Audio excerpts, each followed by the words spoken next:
Hello everyone! Over these past few videos, we've discussed a lot of topics. We talked about race, what it means, melanin, racism, implicit bias, and systemic racism. We have learned a lot about race and the problems we face with racism. Now in our last few videos together, we are going to discuss how to combat it. The term we use to refer to someone who is fighting racism is someone who is anti-racist. We have talked a great deal about the issues we face with racism and how we need to do something about it, but we haven't really discussed why. Why is it important to be anti-racist? Pause the video here and discuss this with the people you're watching the video with, or simply think about it on your own.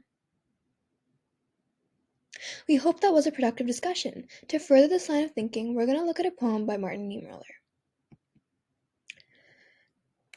First they came for the socialists, and I did not speak out, because I was not a socialist. Then they came for the trade unionists, and I did not speak out, because I was not a trade unionist. And then they came for the Jews, and I did not speak out, because I was not a Jew. And then they came for me, and there was no one left to speak for me. Martin Niemroller. Before we explain anything further, think about this poem. What do you think it means, and how does it make you feel?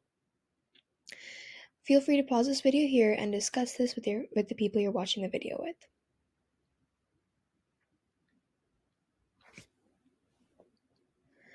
Now let me give you a little bit of background information on Martin Niemroller. Martin Niemroller lived during World War II and opposed Hitler and the Nazis. Different versions of the poem appear, referencing different groups of people, but the meaning is the same.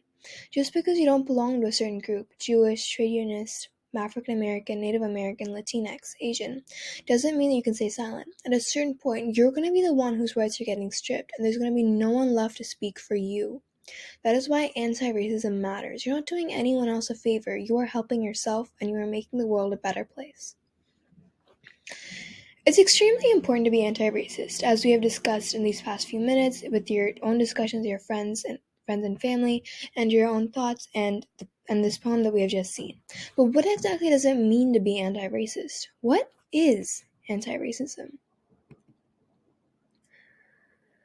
We can think of racism, non-racism, and anti-racism through a playground metaphor. First, what does it mean to be racist? We can think of a racist as a bully who is actively being racist and discriminatory, someone who's hurting someone else. What does it mean to be non-racist? A non-racist is a bystander who's not being discriminatory, isn't really causing harm, but is also not doing anything to stop the bully. However, an anti-racist is an upstander who's standing up to the bully and doing something to stop them and help whoever the victim is. Angela Davis, an activist, author, and professor at UC Santa Cruz, said, "In a society that is racist, it's not enough to be non-racist. We must be anti-racist. Standing by and doing nothing only enables the racist and allows them to keep being, rude and discriminatory. That's why it's important to be anti-racist."